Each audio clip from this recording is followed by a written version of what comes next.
Hi everyone! Welcome to Working with Designers, a podcast where we discuss how businesses and designers work together to make an impact. I'm Kristin Silva, and alongside co-host Jake Cooper, we're here to share our insights gathered from 12 years of working as professional designers, as well as the gripes, humor, and discussion that goes on behind the scenes. So let's dive in. All right, we are live. Well, to listeners returning, welcome back to the Working with Designers podcast. I'm Jake Cooper. And I'm Kristin Silva. And we're going to be talking about how can we measure the impact of design. Yeah. Yeah. So you pitched this question this week. Like, what was your impetus for bringing it up? Like, why do you feel that's such an important question? Because I do too. I'm just curious what brought it about. I really think like it comes down to sort of what I'm seeing in social media and LinkedIn and what people are talking about.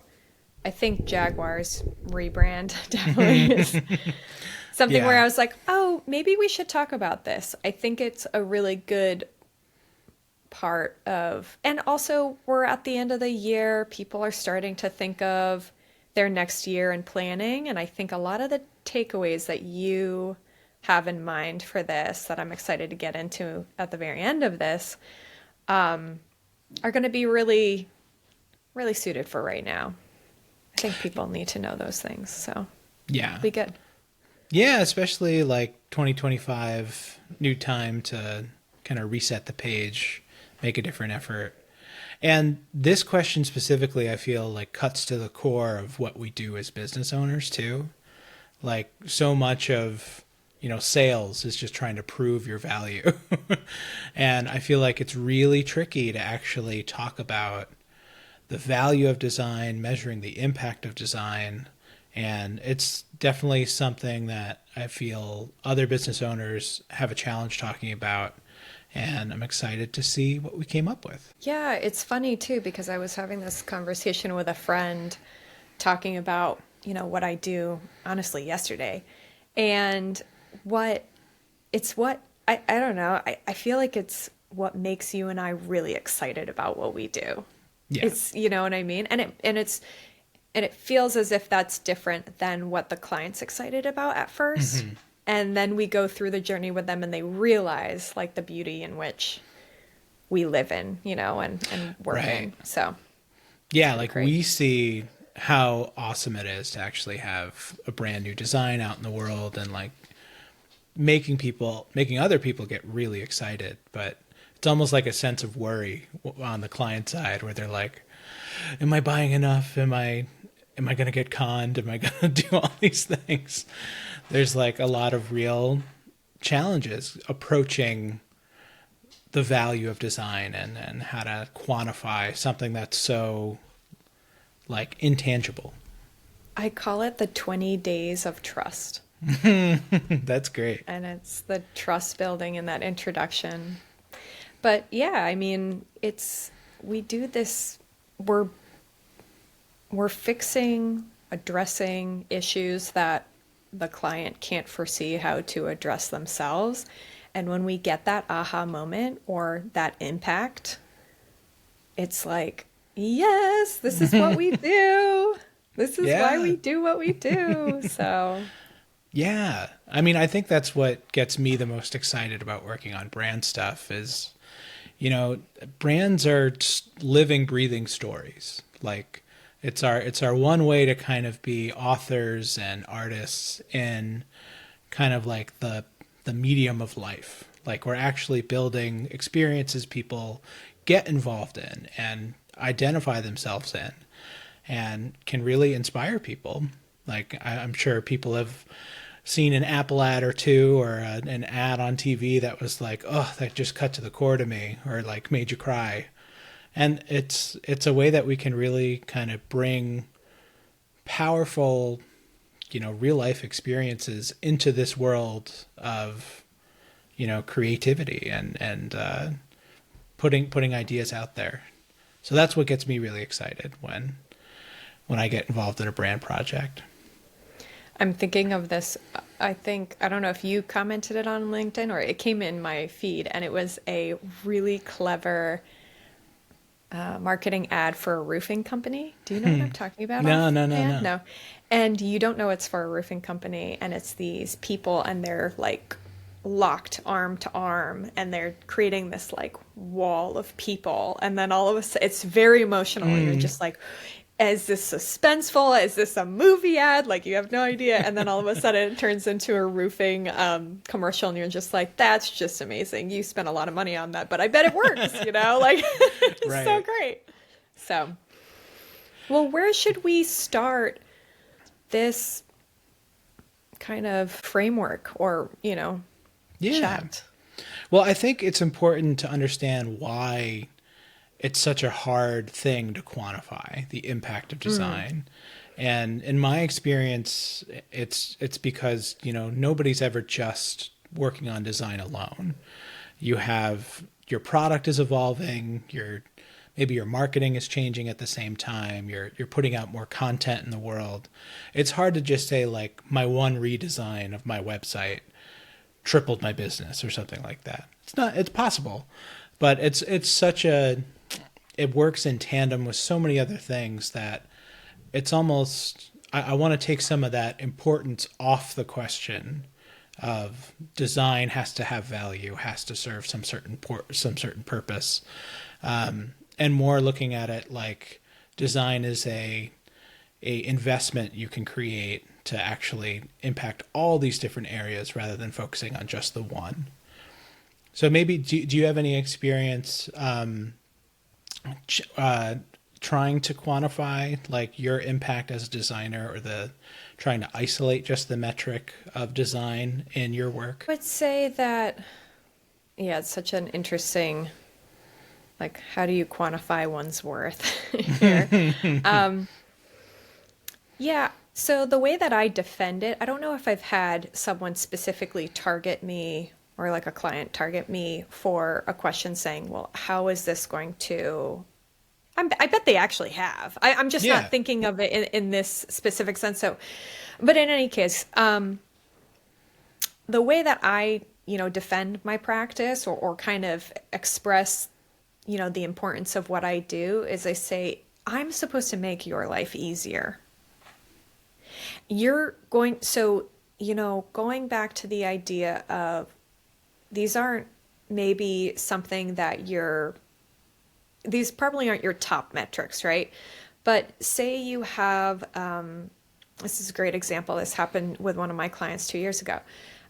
They were getting repeat calls to their call center, their customer service, the same questions over and over. And I said, okay, well, there isn't probably an area on your site before they hit that call center button that's giving them the information that they need, right? So through design systems, through UX UI, and gearing people to the right things and the information they need, there are less calls in the call center that are repeat, same problems, So I think like that's like a very simple boiled down,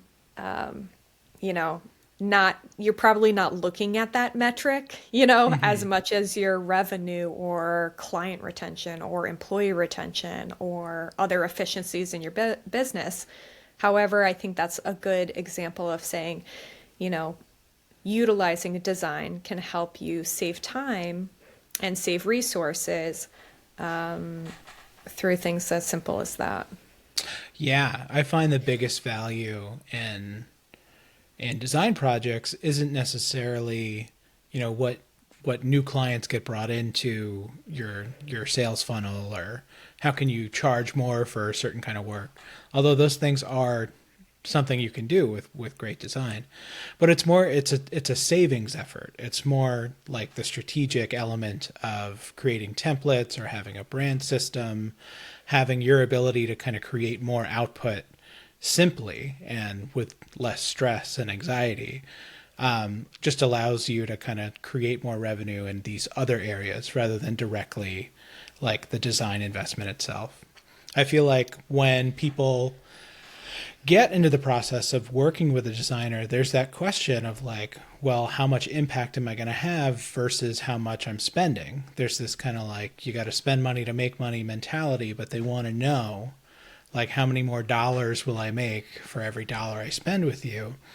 And it's really important to kind of dismantle that argument, that question, because it is more of a investment that proves its value over time in terms of time savings and workflow and peace of mind, which is even harder to put a value on. I'm going to break off a piece of what you just said and double down on the fact that if you remove design from more of a money number, like kind of thing that you're trying to, quantify or look at for impact, and replace it with time saving, that's what, to me, I think, not just branding, but in general, that's what design is meant to do, is to save time. Yeah. And when you think of it that way and you're saving other people time, they can use that time to make money the way that they are expert in doing, Right. Or maybe that's a weird way of saying it, but Right. And it's like the time saving itself is the fact that your message has more impact. It takes less work for your message to seep into the brains of your audience and your customer because it's more targeted, it's more specific, it's more evocative, more emotional. You're really resonating with your audience better through calculated strategic design. Whereas in an undifferentiated client or design space, you really have to hammer them with a bunch of different messages, and they're constantly looking for more information on, are you the right fit? Do I have the information I need to make a sale or to believe in what you're saying? Where design can really shortcut some of those questions just by living and breathing the values you're talking about. I like to also sometimes replace the term design with systems in general. Yeah. Because I feel like, when you define design, to me, I think well, not just to me, I think the definition of design is highlighting a purpose and how it brings value to some entity, right? Right. And so that could be, you could find it in, let's take fashion, for example, right? Because this is kind of a weird example to bring up that goes back to quantifying weird values here. But, maybe say an apparel designer, right? They're trying to empower people to feel the best that they can in the clothes that they have. Probably make a sustainable capsule collection of items, so you're saving high quality, you're spending less on your closet, you're not thinking in the morning so much of what you're putting together. Some of them are smart solutions, right? And there's a confidence to get whatever you need to get done through these vehicles of clothing or garments or accessories. So, you know what I mean? And how do you quantify the worth of that? You know what I mean? It's Right. time. It comes down to time. And we could do the same thing with architecture, industrial design, product design, branding, and, our graphic design kind of backgrounds and roots. So I think that if people just understand that the concept of design is developing systems. And so if you don't have those systems in place, you're losing a lot of time and efficiencies, so. Yeah, and not to like lose the forest for the trees here, but I feel like when we say design, people might think a website, a logo, a specific deliverable, when we're talking about kind of the system at the heart of all of it. So beyond the time savings of just having a well-optimized website, yes, that will give you a lot of juice for your investment, but having systems in place, a strategy, an overall brand, roadmap in front of you will save you so much time in terms of all the little things that go into developing a brand and putting your presence online and developing a relationship with your customers. So yeah, not specifically just those deliverables, but the whole system itself. Absolutely. And you said this actually in one of the last discussions we've had, which I thought was so excellent. And I'll bring it up, paraphrasing it obviously, but it was, you know, we're we're trying to figure out the problem, and that problem might not be on your website. It might be somewhere else. And so when you often, as we've had this discussion before. People will come to us and say, I need to rebrand or refresh my website. And a good strategist, a good designer will come in and say, well, let's look at the problems that you're having first and see if that's actually the solution you need. So we're going back to those systems, like you said. Yeah. Yeah, I think that's we'll have to do like an episode on client request red flags. Like one of the biggest, time savings is just not doing the shit you thought you needed and didn't. But I guess to be more polite about it,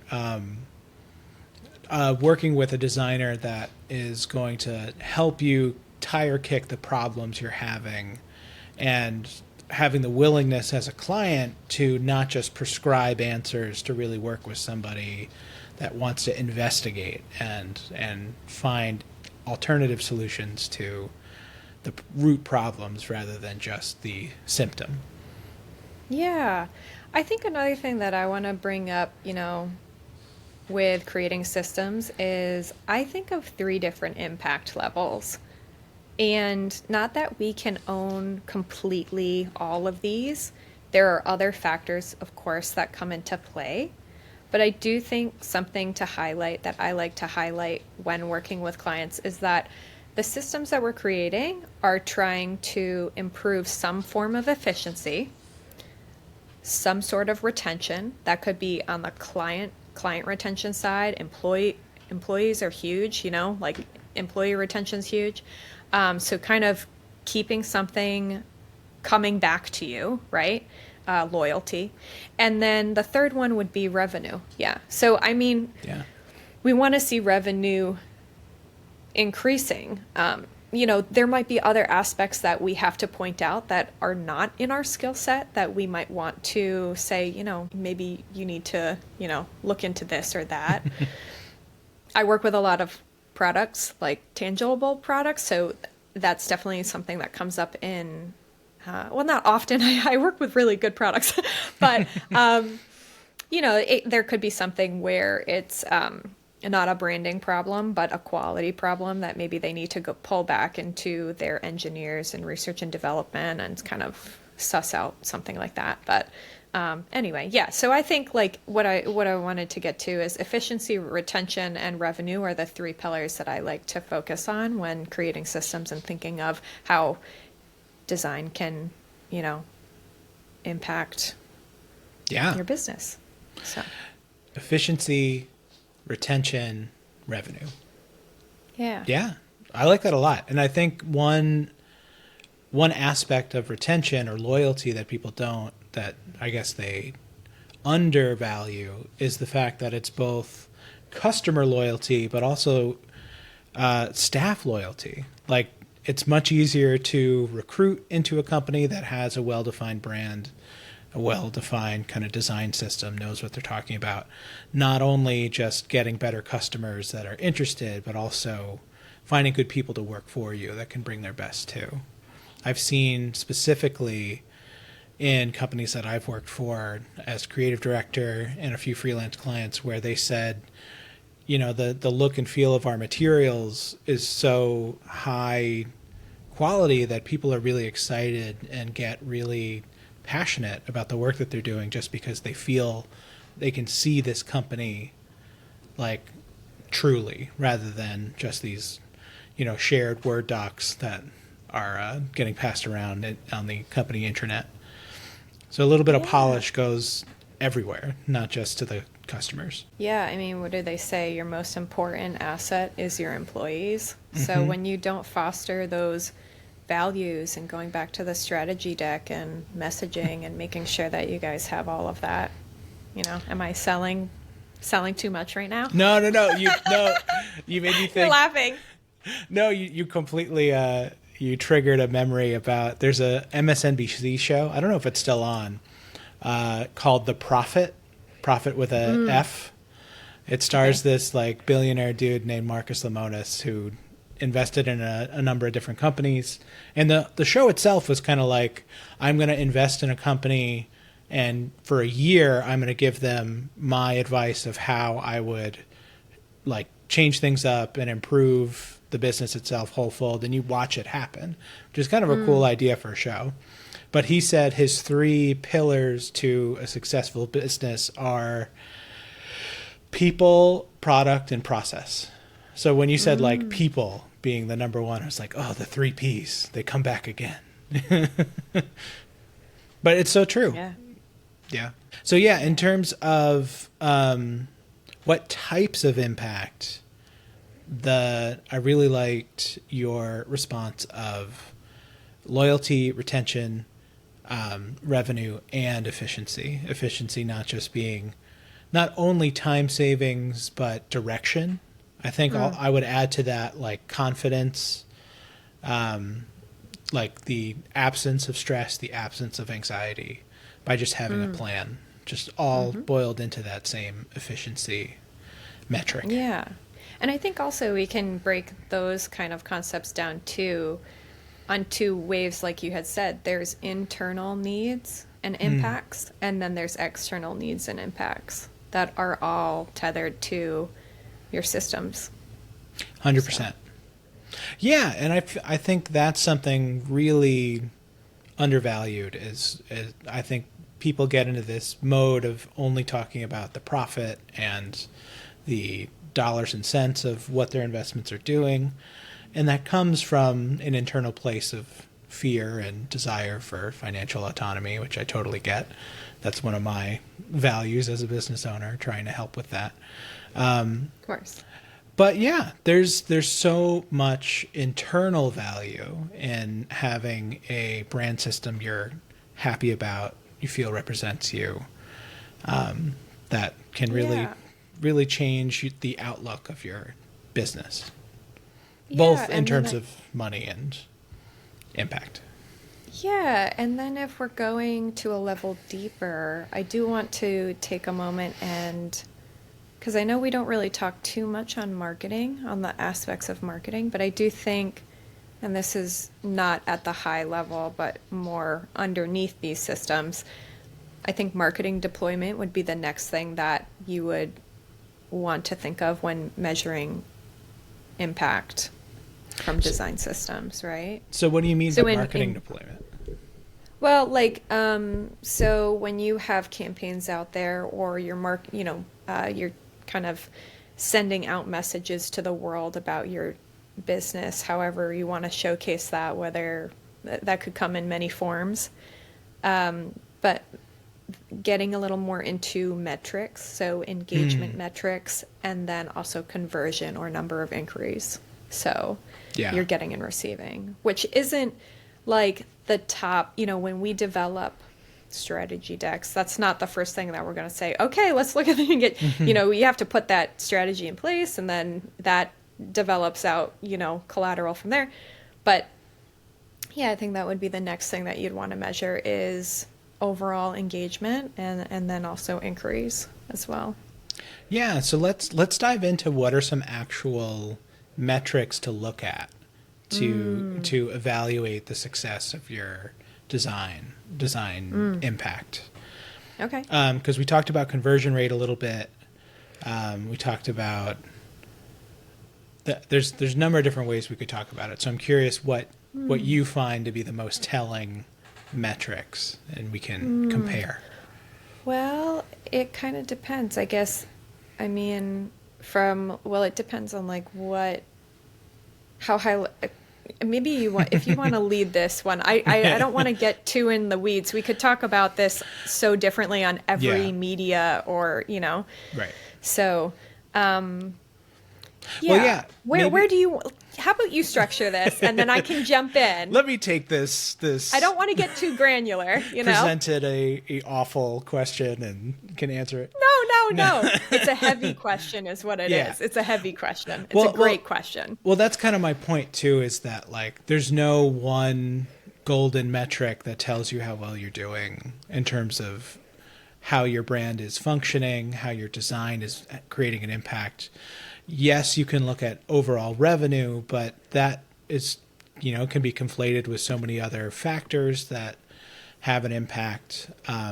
And design, I feel like real design's role is not specifically to increase revenue, like just in the abstract, like just that finite compartmentalized number. Design itself is more about creating a deeper resonance with your audience and having a more compelling story to tell them, to really like reveal all that you are, rather than just getting every dollar and cent out of there. So whenever somebody asks me like how do I measure the impact of design, I say don't necessarily look at an increase in the number of users that come to your website or the follower count on your social media page. You want to look at how many of them actually convert into people that want a meeting or book a call or purchase something through your company. Design itself is a bit more of a conversion focused metric than it is a volume specific metric. Like rather than just getting people in the door, we want to make sure that once they see our stuff, they understand what we're about and feel more compelled to take action than they would in a generic or a less designed marketing situation. So I look at kind of the overall conversion rate rather than particular, pages or users or session length or any of that stuff. But in that kind of field, I would say conversion rate, session length, if you're trying to get people to engage with your stuff a bit more through design, that's a good measure to kind of look at. Now, I feel like this is not to pin you on web, but I think this is kind of leading into web. Okay. Yeah. So now I know where we're at. Okay. Yeah. Yes, there are a number of different... Because this can mean totally different things with like, I don't know, exhibit design or... Right. Yeah, I don't want to get... it is a little specific to web, but just in general, whatever your conversion metric parallel is, that's where I would say to start recording, start analyzing, rather than kind of these general volume-based metrics. But yeah, what do you think? I think that this is an interesting way to frame it, and I love it, and I'm still processing. But I want to say that I agree, and I want to actually almost take back what I just said, because I thought about it for a second, and I was like, exhibit design, actually, no, the longer you're in an exhibit could also be a session, you know what I mean? Or how engaged people are in that sense. But no, but like but going back to, on a web experience, I do think that, and I don't want to criticize or put too much of a bad light on things that, are not us and other people in this industry. But I do think that there is this, people often get caught up in high numbers, whether that's social media or, following your analytics on your website or whatever it is, just digital metrics that are high volume, but they're not even the people that you would want to work with. You know what I mean? They're not your bread and butter people, So right. Yeah, I think that exactly. It's one thing to make a big impact, all these people chasing followers on social media platforms. It's one thing to have a huge follower count. It's another to actually have them turn into customers or get involved in your brand on a more meaningful level than just, subscribing. So in terms of like impact of design, if your goal is to grow an audience, then I guess you're succeeding. But if your goal is to have a more passionate group of people in your sphere of, communication, looking at those kind of conversions would be a better measure. Yeah. Yeah. Fair enough. Might have over-explained what you already said so well to start with. No. I'm still kind of, breaking it down in my head and trying to think of how I can add, but I feel like it's very simple. It's a very simple way of explaining it, which is nice. Yeah. And like what you said made me think that it's also not there are other measures that aren't specific to, numbers and data. Like people get really caught up in measuring and tracking, are my numbers going up? Are they going down? Part of an effective brand and an effective design could just be, more people, when they approach you, they understand what you do and who you are. And that's not something that's so easily measured, but the more you come in contact with potential people in your sphere, whether you're like out networking or you're pitching your services to somebody or just talking about your business, you'll start to pick up on, oh, they really understand what I'm doing, or versus last week when I really had to like take a few beats to really explain what I'm doing. There is kind of that same kind of internal process of, time saving, efficiency, just in the way that you present yourself, that can make a really big impact there too. And it can be hard to measure. So there's a huge level of subjectivity. And I think that maybe another way of thinking about it is, like how do we put numbers to feelings, right? There is a part of when you go on, say, a site and, maybe you are converting, but you're converting to an audience you don't even want to work with. So then it comes down to, well, okay, is that a success? Well, not actually really. So you know what I mean? You might be gaining revenue, but maybe that's a short-sighted thing, pending what your needs are for your ideal client. If you're getting a bunch of people that are sucking up time some other area of your business, then the conversion is actually not maybe the metric, or I don't know, maybe it's going back to that product audience match kind of thing.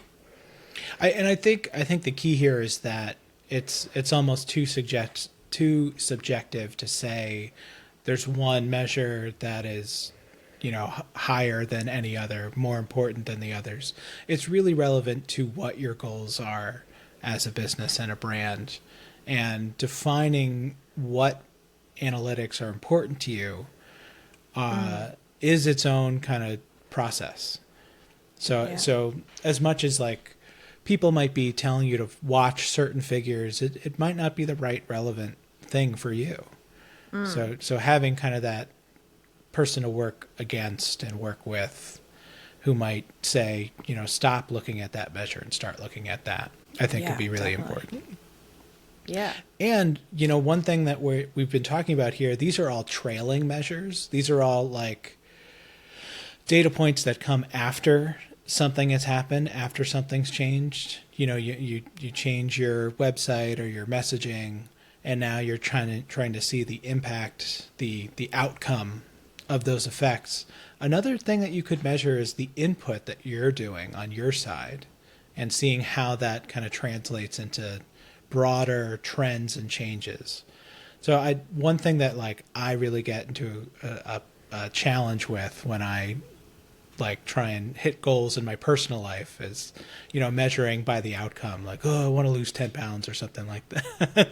And having that kind of abstract of an outcome is not really something you can directly change. You can't just suddenly make people buy more of your product, or like it's not in your control. But what you can control are the amount of content that you put out, or the amount of push-ups you do if you're trying to build some strength. What were say it again? Leading in and leading out? It was leading measures and trailing measures.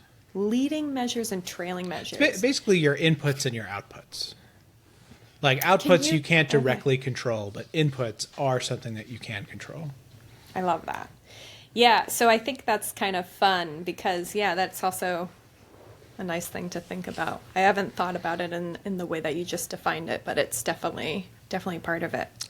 Yeah, I mean, I certainly get so overwhelmed as a business owner, as I'm sure you experience. Like, there are so many different plates spinning and projects that you could be working on, and trying to manage how you're doing solely by the outcome of your actions is not necessarily the most telling measure of how your business is actually doing.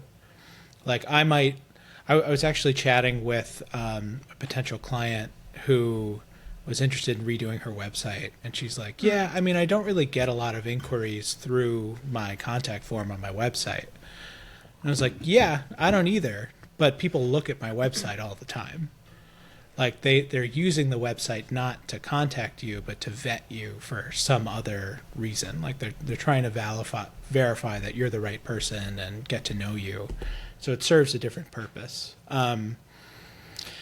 So trying to like focus on these analytics are that you can't directly change can feel a bit powerless, and it could feel a bit paralyzing. So as much as you can, as much as I can, I try and focus on increasing the things that are in my control rather than the things that aren't, which is like, I'm going to set out to build this page on my website or create this number of pieces of content that I'll distribute, and not necessarily care about the engagement itself in terms of validating what I'm doing or how successful my business is doing, but like looking at the things that I can control and how they have an impact rather than things that I can't control. Yeah.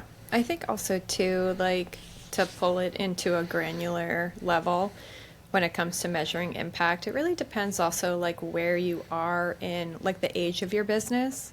So there'll be different needs, like if like for us, for example, right? So like there's like we could look at our trajectory maybe say as like freelancers, where the first couple measurements that we were doing for our own brands probably had more to do with our portfolio or kind of harnessing like the breadth of work we want out there. And then it moved into like, and I can tell now, even in our collaborations for this podcast, they're far more about efficiency and time and really being smart and savvy. Whereas before it was perhaps more related to other things. I'm not sure.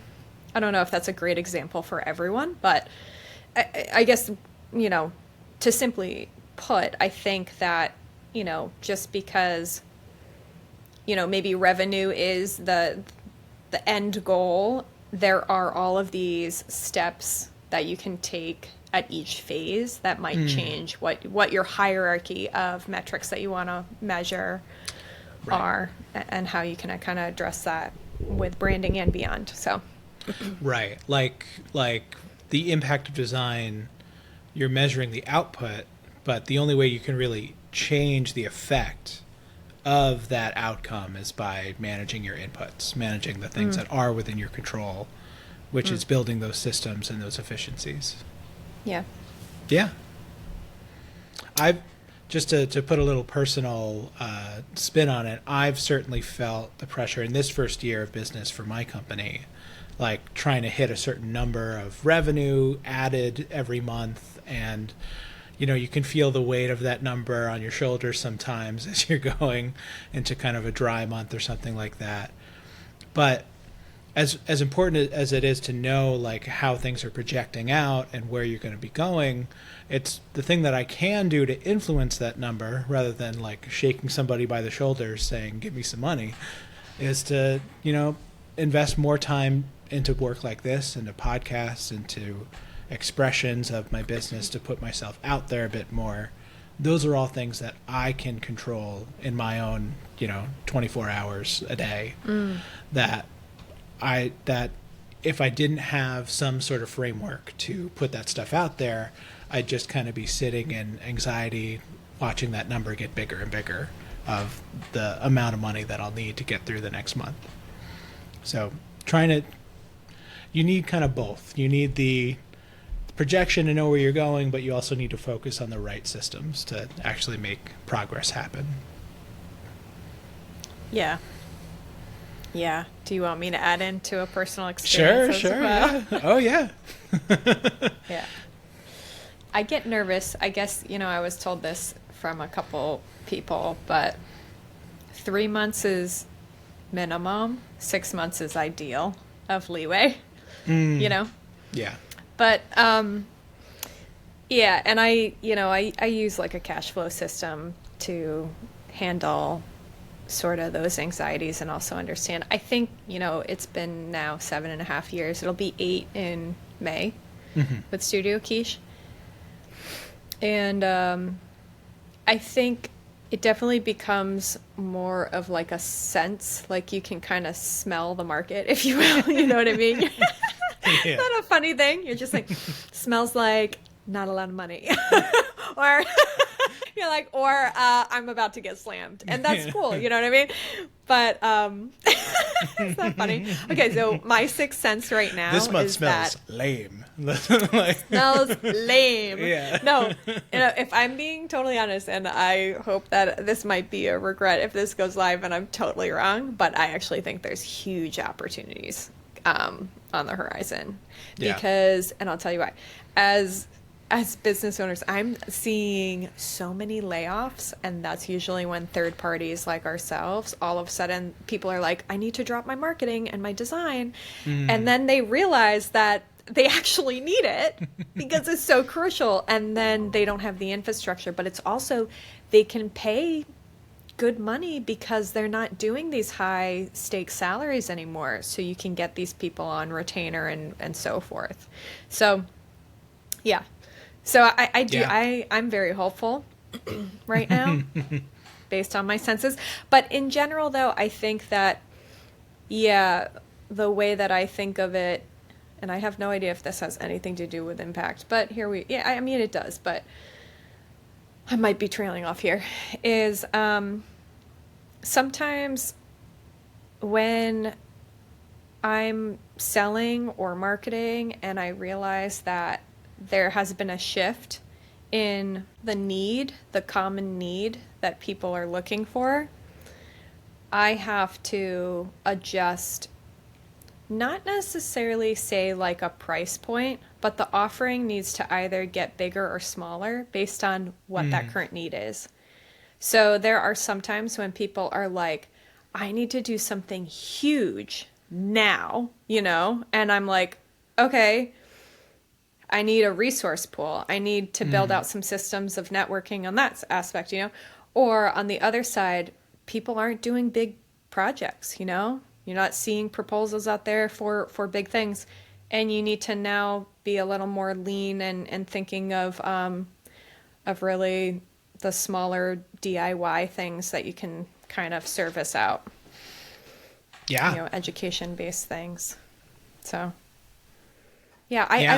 I look at our field as like an accordion, and it just kind of like expands and collapses on itself and expands again as we move through seasons and different economy. Yeah, it's health so cyclical. checks. And everything with the economy, as I feel like a lot of people are getting laid off, and with, inflation being so high, there's lots of people finding themselves without a job for the first time. And, COVID really prepared us to be in this remote, gig culture that I think there's going to be a long-term impact on service workers, specifically like us, and kind of having either more competition or, between that and AI, there's like a lot of people feeling threatened that they won't have a job because they'll be replaced in some way, either by, a cheaper person who's entering the field or AI replacing them. And I think it's really going to drive like people to be more studious and seeking like more advanced levels of service work. And on the flip side, it'll also like present a lot of opportunities for people at that lower level. So you win some, you lose some, but Yeah. yeah, I think it comes it's down totally to reflective. differentiation. Oh, sorry. Yeah, no, totally, 100%. Like all the more important to have something to stand for and have something to stand out with. When I Yeah. when I give a pitch at these like networking events, I always take a point to say like it's never been easier to put content online, and with the help of marketing tools and AI tools, it's never been easier and never more important to stand out. Never more important to have a strong story to differentiate yourself from all these people that are, putting entry level things out there. Yeah. I love it. I love the AI. I mean, I might regret that as well as a statement. But I think like the way that I look at it is I know it sounds silly, but it maybe this makes it sound, I don't know. I'm just going to say it. AI improves, like, gives you a new standard of the bottom of the barrel. Does that make sense? So it's Yes. like if you're submitting something and you have grammar like issues, like, okay, I don't even know how to start. You know what I mean? Yeah, like You have the an tools. AI will weed you out. It'll just What would you have? yeah. If you're writing tangents, you know, tighten those up in AI, man, you know? I heard someone If you're say, not good at note taking, AI. yeah, I've seen so many like TikToks of people in college right now where they're just like laid back with their laptop open and a mic recording the speaker, just feeding it directly into AI to generate notes on like the thing that's happening live. Like wow, like the crazy shit that can happen now. You know, growing up, I had poor comprehension skills. I had a very difficult time. I don't know if that's just like I had anxieties as a kid, and you know, just was a very insular kind of human. Not to totally unpack that on a podcast, but in any case, I love that. I love that kids are able to, you know, use these tools and be able to, in their own calm state, digest information the way that they need. Of course, there's going to be opportunists. They haven't started existing yesterday, guys. You know what I mean? There's going to be opportunists in AI. But I think that, like, I don't know. I believe that it's kind of more inherently in your gut reaction towards people, right? We're working with people. People work with people. If you meet someone and you go, you know what? I don't know why, but I can't trust them. Okay, then don't trust them. You know what I mean? I don't know if we need AI for you to, you know. I don't like how people are getting up in arms on some of these new methodologies when it's like, no, people are shitty. That's not new. And you have to vet that, you know, and, you know, anyway, I'll stop before I Yeah. start. My So, no, you made me think like I guess my hot take on AI is that it actually is revealing a lot of people's insecurities. Like oh, it's having people really confront like what they do and how valuable they are in a way that they haven't had to examine before. Like all the yeah. people like there are designers I know that felt threatened by AI, and I'm like, so then why do you feel threatened? Like why why Put do them you on a stake, Jake. I know. Well, it's like if all you're doing is like, just putting basic layouts around, like you're basically a production worker. You're a production house, and they're not to say that that's not valuable, but like the people that don't have the strategic element to their job are gonna find it difficult to compete with AI for sure. Yeah, Yeah. but I If it's a did. mindless job, Yeah. we're using no minds to create answers. Sorry for anyone that that takes that in Yeah. offense. No, I'm actually not sorry because that's the reality. No minds should be taking over mindless positions. Period. Quote it. Putting that in the quote. No, I love that. No, I think I don't remember who said it, but someone said AI isn't going to replace workers. It's just going to give everybody an intern. Like, it just does those kind of mindless, like, researchy things, formatting things, rather than fully replacing the creative efforts of, what's at the core Should we of try your to job.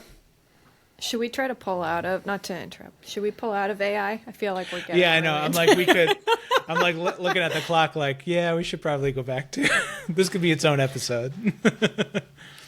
Yeah, So I did. Yeah, go ahead. No, I was Sorry. going to say let's maybe, to get us back on track. Let's talk a little bit about, do you have any personal examples of where your design made a big impact in a company, just to kind of end this on a little positive note of where where people can, like, aspire to be, and then we can talk about how people can start implementing some measures in their business to see how they're doing. And Yeah. yeah. Well, so I have some personal ones that I can bring up. And then also, I don't know if we have a ton of time, but I did want to touch on some that are out in the world, like Jaguar's new rebrand we haven't talked about. And I think that also bringing up, maybe Liquid Death, because they're a true success on impact. So, all right. So to quickly answer your question on my end, and I want to hear yours as well. So it's really easy for me sometimes to see some of these things happen when working with consumer packaged goods, because I'll come in, do sort of a rebrand, and they're already selling products, and then you see the rebrand happen, or, and there's multiple components to those systems where we're also addressing things on the site and path to purchase sequencing and all kinds of stuff. And so I worked with a company that I can tell you who they are. It's Real Fat Foods. They're a company that started out in Boise, Idaho, I believe. And this is a couple of years ago. This was probably an early client of mine, 2018. And they had cryptic packaging. So fair enough. This isn't, it was pretty, on my end, there was some fairly easy, quick, big, bold moves that we could do to make it less cryptic and more engaging with our audience. But anyway, long story short, these were direct numbers and percentages. After the rebrand and refresh, in the first month, they had a 575% increase. And then a continuous 50 to 75% increase the second month, or 75% increase the second month, and then a 50% increase the third, and 4 consecutive months as long as we measured. And now they're nationwide. Yeah. Wow. And all that change between packaging 1 and packaging 2 was really dialing the specifics. Yeah. Wow. That's huge. Yeah. Yeah. Yeah, I will say, I can't own their current packaging. They went on to doing some evolutions, as brands do. But the time that I worked with them, that was the numbers that I was given and the impact. I've worked with a company as well. I can't really say their name, I don't think. But yeah, I'm going to say maybe not. They're a recycling company. I have to look over. I think we signed an NDA that was longer. Anyway, we rebranded them as well, did a website and so forth, and they made their sales for the entire year within the first quarter after the rebrand. Wow. Which was faster than the last year. Can't tell you the numbers on that. But yeah, so there's things like that has happened. Yeah. Yeah. And I could bring up more, but anyway, I'd like to hear from you. Those are kind of hard number ones, but yeah. Well, I think the point is that, like, it's a worthy investment, no matter how you look at it. Like, just refining your design and the specifics of how you target leads to some really incredible impact. And the example I have is on my website, I designed a website for the Smithsonian for their Made by Us initiative.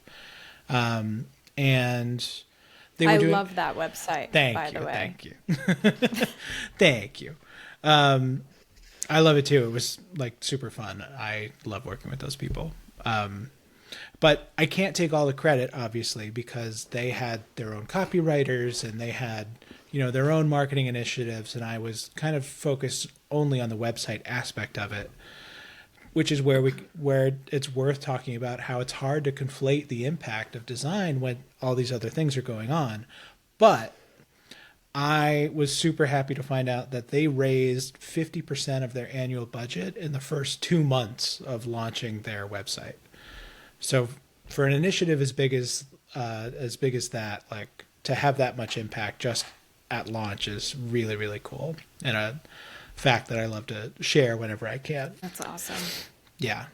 I don't know what that looks like in terms of actual dollars, but I assume it's much more than what I charged them. So it was it's a very worthy investment. Yeah. Yeah. And like the oldest example, kind of the most personally fulfilling and what set me off down this path. I built a website for a very close friend of mine when she was just launching her photography business, and was struggling to really kind of make ends meet getting work. And it was because she used, at the time, Behance had their own like portfolio website creator, and it was very limited and like basically just like projects and a photo and nothing super crazy.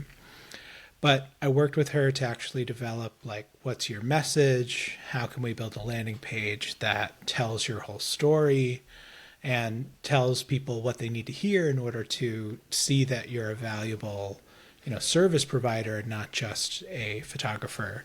Not that that's not in itself valuable, but you're trying to get them to work with you. Let's make this website actually serve a business function. And she tripled her income that year. Went from completely, like making probably minimum wage numbers to setting herself off to be triple that number by the next year, and has continued to increase her revenue year over year after, working with me for all that time. And that was probably 10 years ago.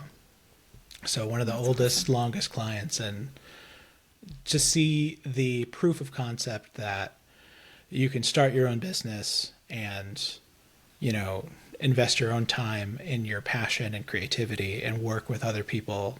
You can create like a self-sustaining life, a self-sustaining income, just doing something that you love. So that's my big impact number. I love that. Yeah. That's great.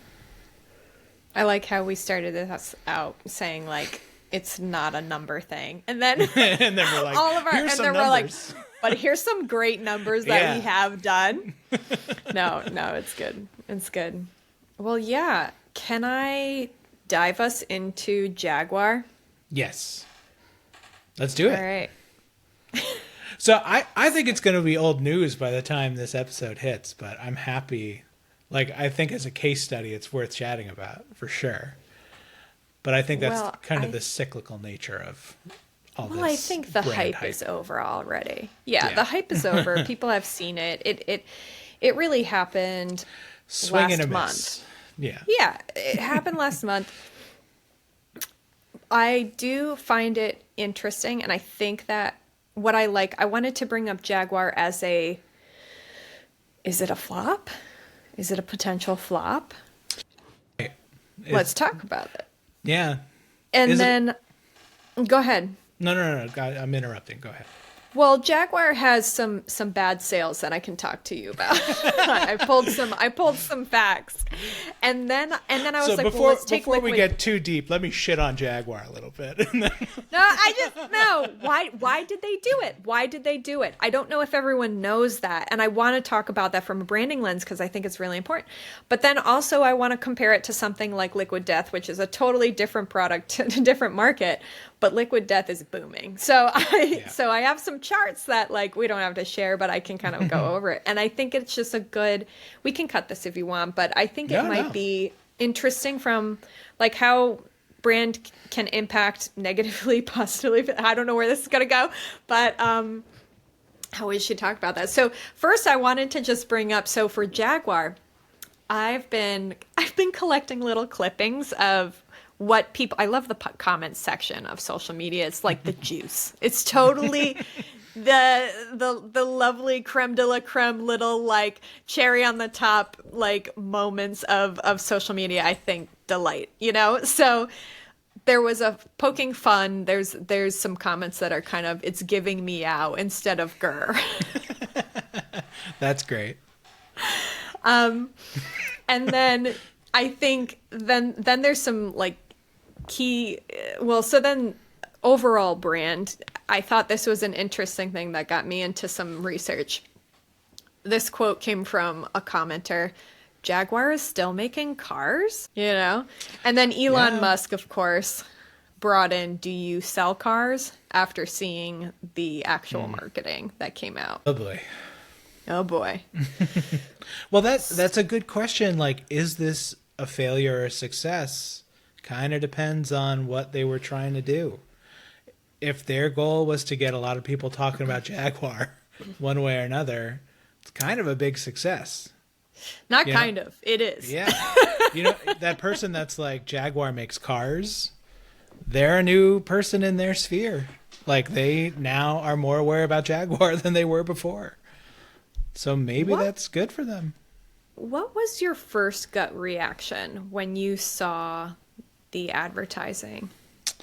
So my initial take was, this is not for Jaguar, the brand overall, and it's branding just their like future car. Like, you know how some auto brands like do like a, here's our year 3000 model of whatever, and it's like this totally futuristic crazy car that's not really for sale. It's just them like prototyping and showing off shit that they can do. I thought it was a brand for that and not necessarily their company as it is right now. In terms of like the brand itself, I like the colors. I like the look of it. I think it completely like destroys whatever history they had with the company, but as like a aesthetic, I think it's fine. Like, I think it's cool and future-y and organic. Yeah, whatever. Advertising. I just don't think it has any callback to what the company stands for at all. So that's where it's a big failing for me. But I would argue, is this actually a brand initiative, or is this a marketing initiative? Like, are they actually trying to change what they're about, or are they just trying to get attention? So I can tell you that, to argue your point, yeah, it doesn't go back to their original brand, but I believe that must be part of their strategy, because I'm looking at their sales in the US, and from 2019 to now, they have had significant losses every single year. Yeah. So it's a shakeup. They're doing, I mean, at one point they were doing 45,000 vehicles sold, and they are well under 10,000 right now a year. The typical Jaguar owner is male between ages 55 and 64. And they have 341 locations in the US. I didn't pull what other that's compared to like a Toyota or anything, because I don't know if that matters. But well, it was always a luxury car, or it was pitched that way. Its brand has always been a luxury, you know, car for someone a bit older. It's more of an old money person than a new money person. Well, it's interesting. I dived into it. So did you know that do you know where the original, like, about the founder? No. I went down a little bit of a rabbit hole. Yeah. I got into it, yeah. So the company's founder, according to Google, thank you, Google, started making motorcycle sidecars in the 1920s. Cool. And that's how it began. I was looking at it because I was like, I heard that their hook or tagline to this marketing spoof, I don't know what we're calling it right now, but copy nothing, came something from the founder.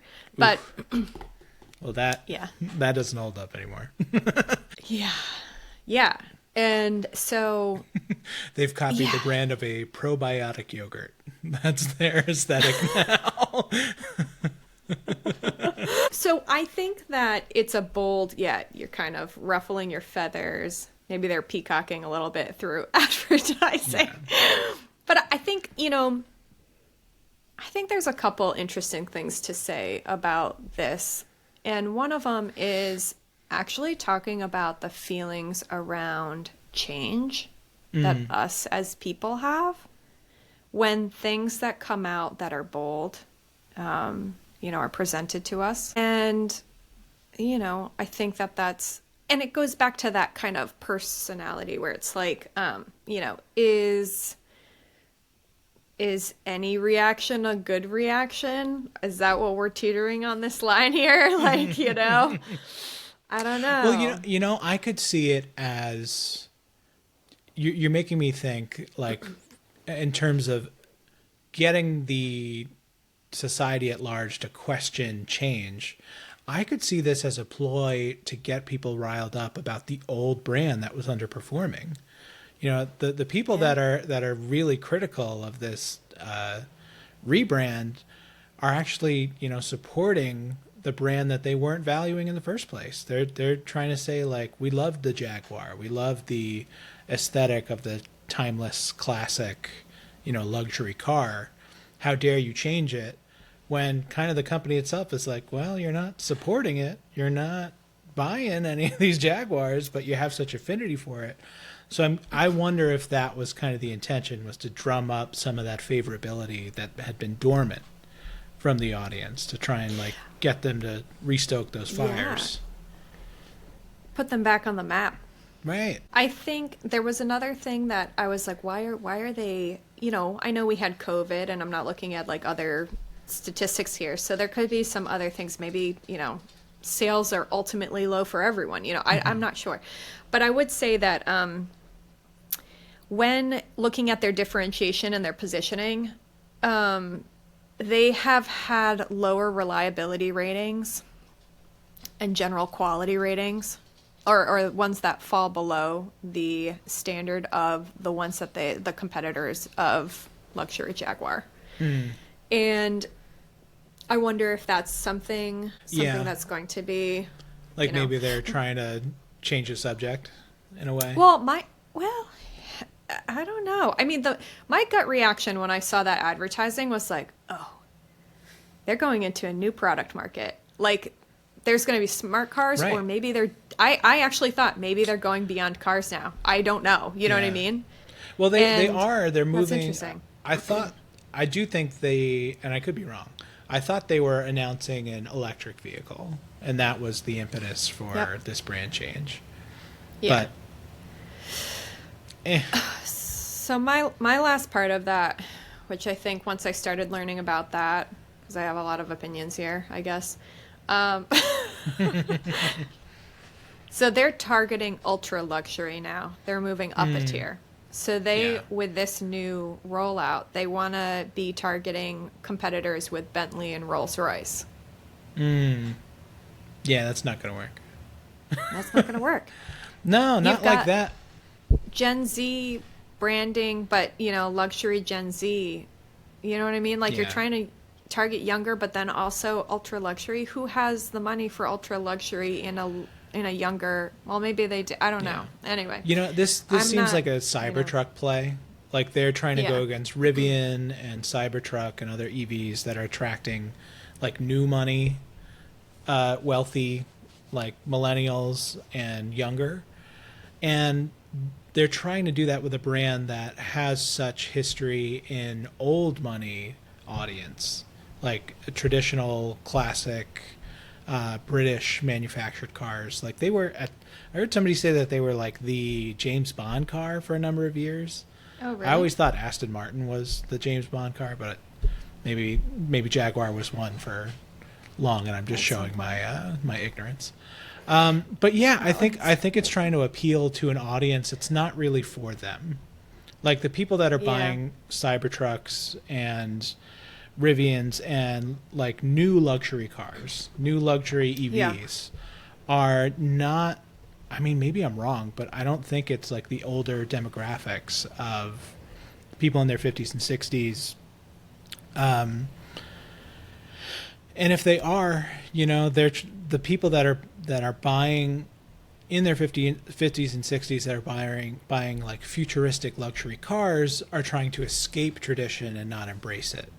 And I think that this Jaguar rebrand is an attempt to try and erase a history that you can't really erase. People still remember Jaguar as the Jaguar on front of their car, the emblem that is so rooted in traditionalist values and traditional aesthetic, traditional car aesthetic, that I just don't see it working. That's why I think it's more of a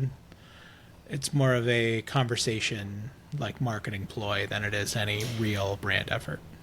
I would like to, I know that this isn't like hot topic anymore, but I would like to bring this up maybe 6 months from now and talk about this with you again so that we can actually talk about impact.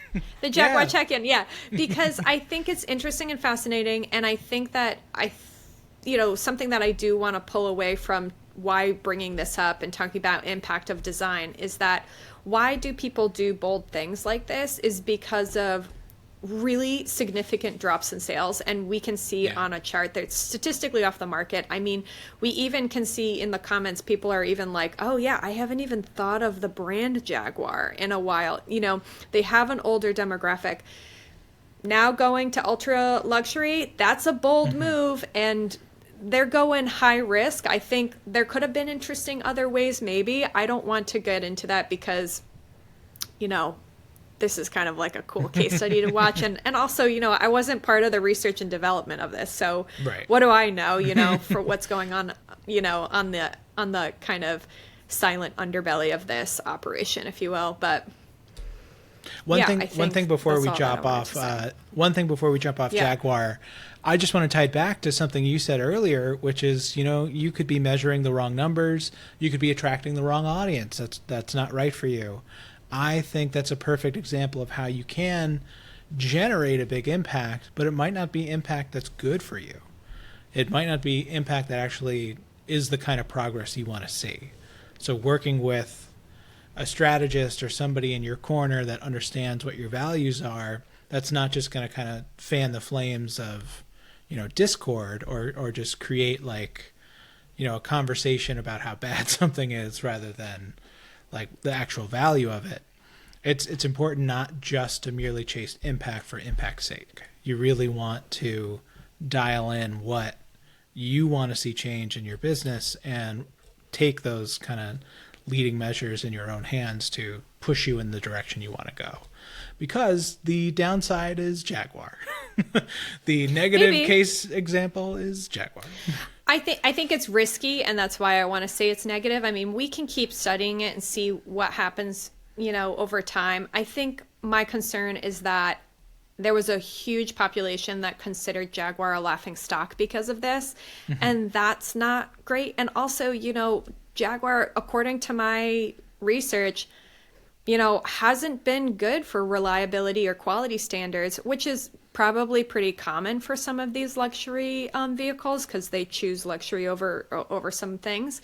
But if you're trying to go into a younger demographic, which it doesn't seem like they are, even though when you get slapped in the face from that marketing, that's all you can think of as a younger demographic, like you would think that they would maybe go back to R&D, and which they are. I know they're doing smart cars, but like and do a lower priced option. No, I don't know. I mean, maybe not. I don't know. I'm not Jaguar, so right.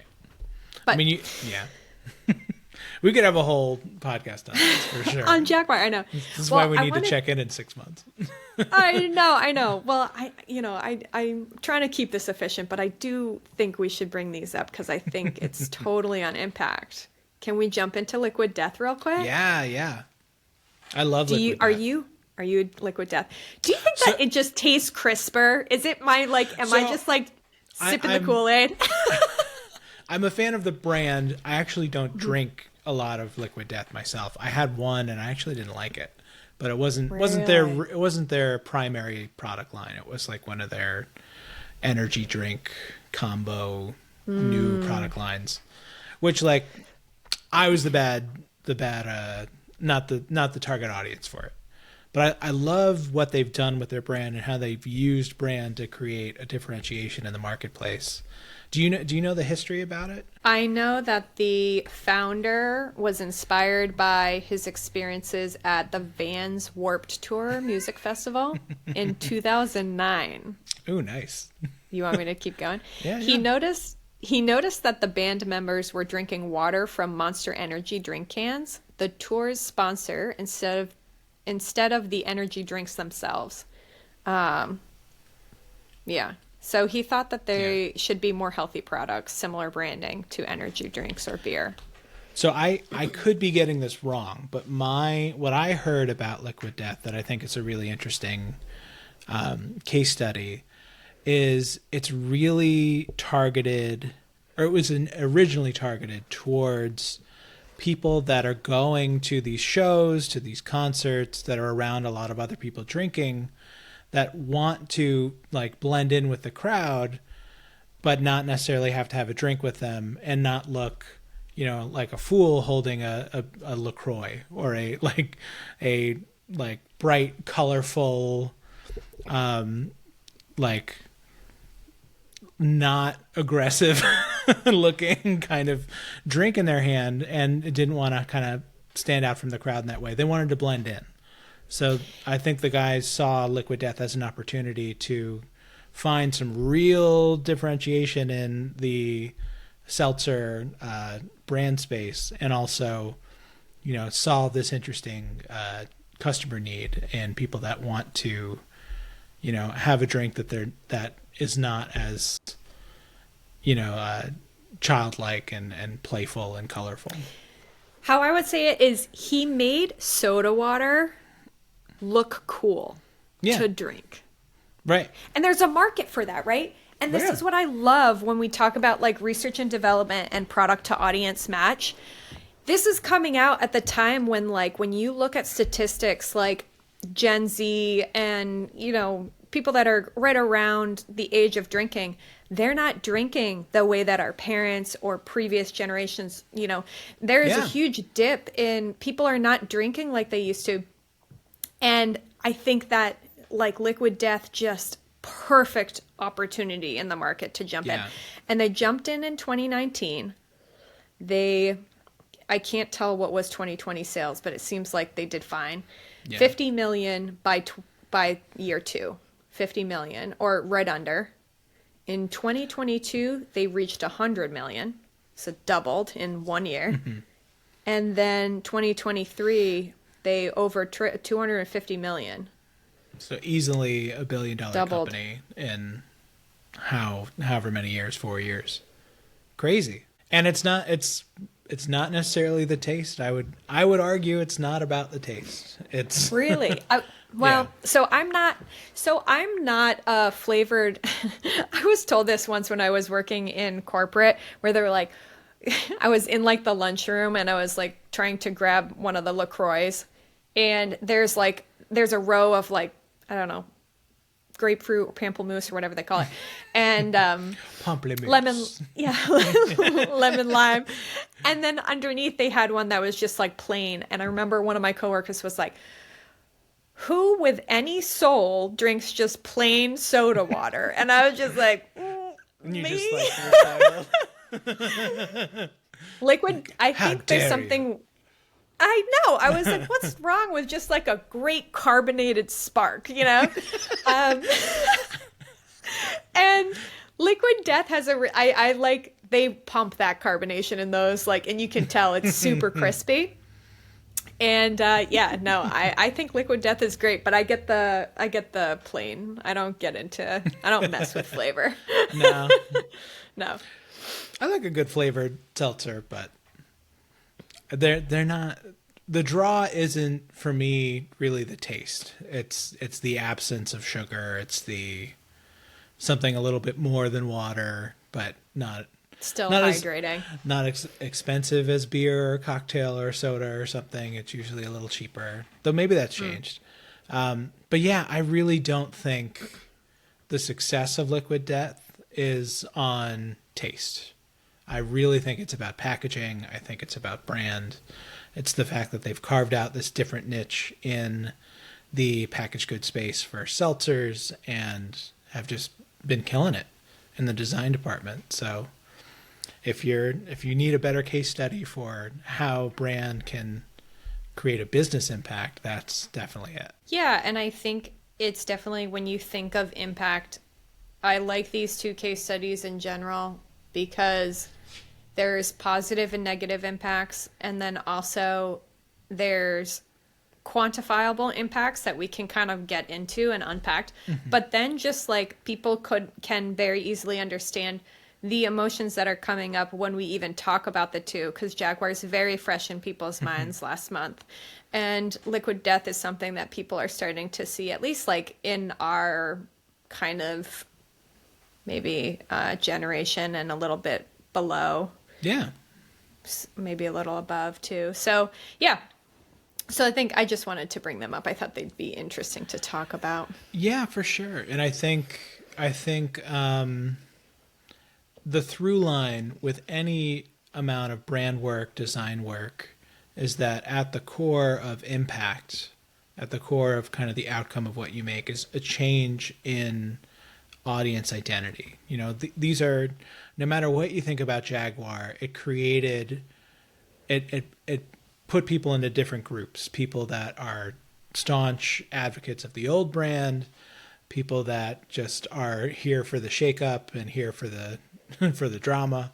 Like it helps. It's pushing people into different identities, into different tribes. And same with Liquid Death. It's catering to an audience that wasn't there before, or that was looking for kind of a beacon to bring all these people together into under one brand, under one kind of flag.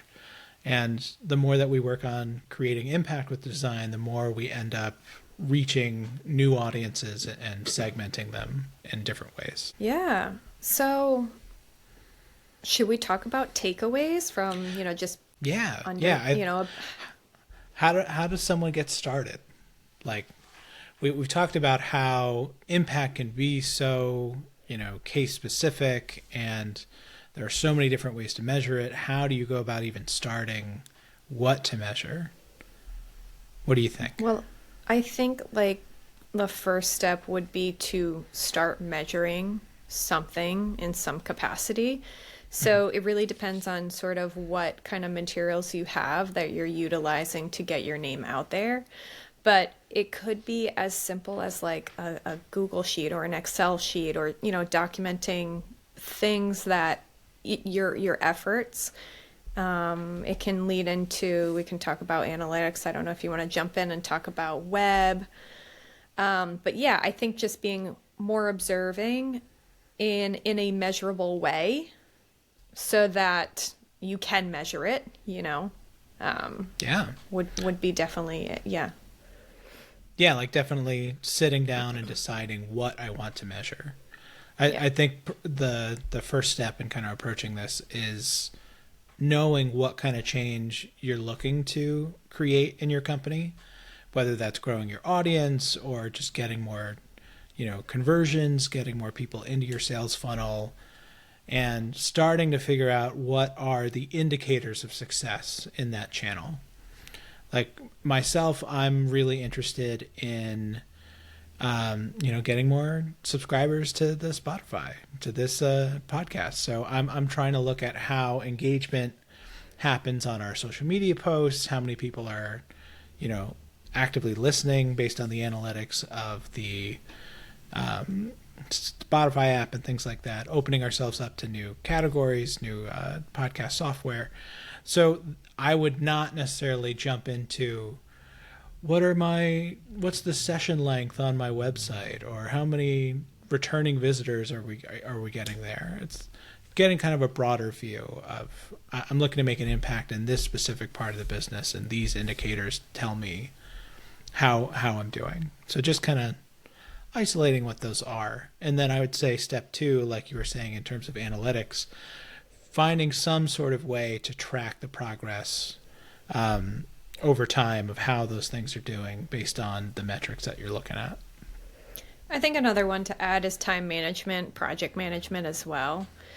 Right. Because I think starting to measure those things, again, going back to the podcast, being, I think on my end, I'm trying to get into a system of just like, how much of this can we actually designate while we're also running our design businesses, and how can we kind of make this as efficient as we can while catering it to, an audience that wants to listen to this. And yeah. So step 2, don't just focus on the outputs, the outcomes. Focus on what are your inputs in this business that are going to, move the needle towards your goal. I'm certainly looking at, in relation to this podcast and my own business, not just the outcome of, revenue and follower counts and things like that, but I'm trying to measure how much time I'm spending in each different area of my business to get a better sense of, am I wasting time here and overspending it there, not getting enough there. Just having some sort of awareness by tracking these numbers, even though they're not directly tied to revenue or anything like that, all have impacts that trickles down to that. So getting And then clear. lastly, sorry to interrupt. No, you're I good. got excited. And then lastly, I do think we should touch on the emotional measurement and say, definitely talk to people and talk about your business more and ask them, your customers, like what they think, so that you can measure the impact on the people that you serve. So while that might not be time-based or a number system in general, it's really important, as we went over at least, these 2 case studies we talked about, that you need to be really aware of the needs of your customers and make sure that you're keeping them at the center of your business. Yeah. Yeah, if you're trying to make any sort of impact for others, it's really important to, dial in the research, get as much input from that person you're trying to serve as possible to better serve them, to better feed the things that you're giving back to them. Yeah. Yeah, and I would also add to that the next step after getting into the measuring is testing, different ways. So when you start utilizing these kind of measurements, crossover and A/B testing is a thing where you can kind of what happens when you go from 3 months or 6 months of publishing a certain kind of content out in the world to doing it in a different cadence, a different tone, a different audience, splitting it different ways, look at it like I know we have a lot of food references, but like kind of tweaking your recipe, Right. 100%. Yeah. So. And you made me think of something, a phrase that I've heard a lot that I think really encompasses kind of all that we've been talking about. I don't know where it's from, but it's nothing changes when nothing changes. If you're overwhelmed by all the things you have to do, just make one change. You got to start somewhere. If you keep doing the same thing over and over, you're not going to get a different result. So just start where you're at today, approach it without judgment, without fear. Just take a measure of where you're at today and see how you do next week. Just keep coming back. Yeah. All right. So I think that's a good takeaway for this week. Is there anything we should leave the audience with as we close out the episode? No, I think, Buy Jaguar. Buy Liquid Death. Clearly, you should go buy what is it, $200,000 Jaguar that we have not seen yet, and And well, we already have to cut this just by the tone of it, but copies nothing. I definitely want a car that copies nothing at all. Yeah, that sounds great. Sounds really reliable. Oh my God. Awesome. Oh well. All right. Tune into the next one, everybody, and have a good week. Let us know what you think. Let us know what you think. We're at the very beginning of this. We want to do things. We want to make some impact ourselves. So we want to make an impact. So if this is not what you want to hear us talk about, tell us, Yeah. Or tell us what you want to hear more. And if you have platforms that you want to hear us on besides the ones we're at, I would love to know so that we can get on those platforms and make it easier for you to tune in and have us in your ear. Yeah, Jake and I have been working really, really hard on some branding evolutions and all kinds of things. So we're going to be building out so much. Yeah. Big plans for 2025. Big plans for 2025. So, yeah. All right. Until next time. Thanks, everybody. Thanks for listening to Working with Designers. Kristin and I would love to hear from you. Please give us a like and send us your thoughts on whatever platform you found us on. Let us know what questions you want us to talk about in the next episode by filling out our contact form at workingwithdesigners.com. Thanks, and we'll talk to you soon.